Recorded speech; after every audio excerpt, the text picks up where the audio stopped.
كذلك يبين الله لكم آياته لعلكم تهتدون.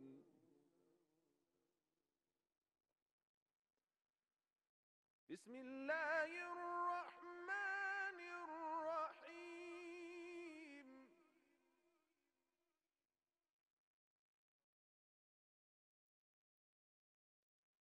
لقد جاءكم رسول من أنفسكم عزيز عليه ما عنتم حريص عليكم بالمؤمنين رؤوف رحيم.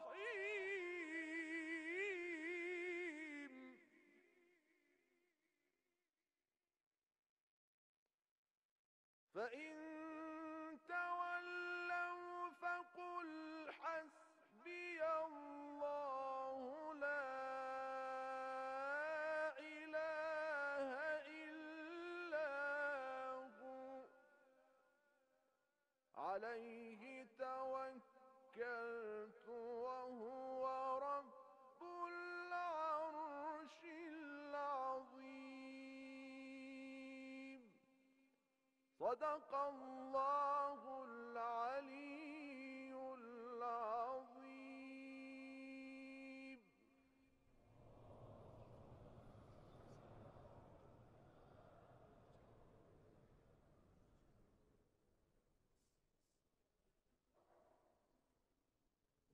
خاتم انبیا محمد مصطفی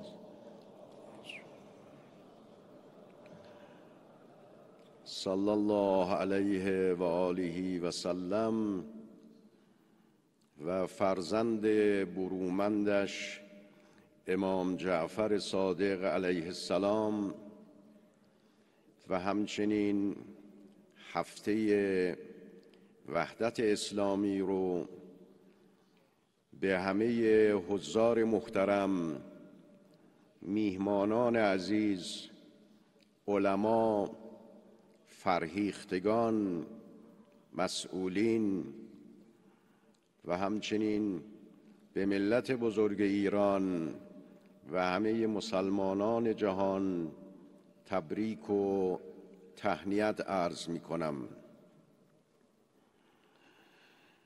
امسال کنفرانس وحدت اسلامی در شرایطی آغاز به کار کرده است که ما با دو حادثه شیرین و تلخ مواجه هستیم.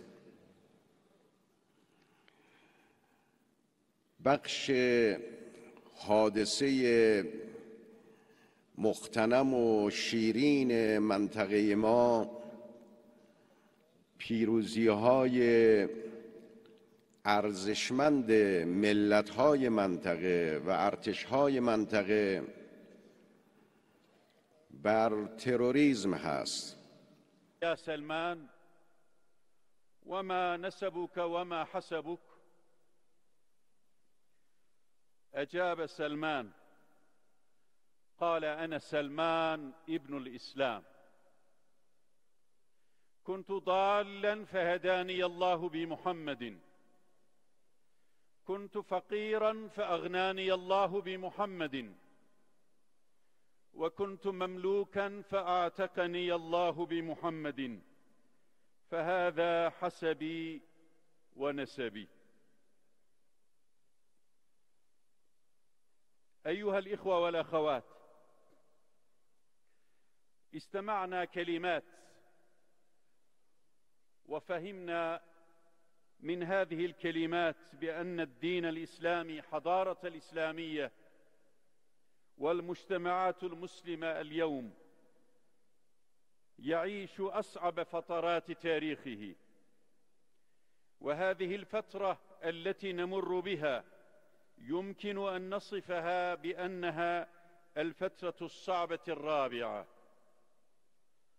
الفترة الأولى هي الفترة التي بدأت بمقتل سيدنا عثمان رضي الله عنه، واستمرت بمعارك الجمل وصفين ونهروان، المعارك التي احتدم القتال فيها بين الإخوة، والفترة التي يسميها علماؤنا فترة الفتن.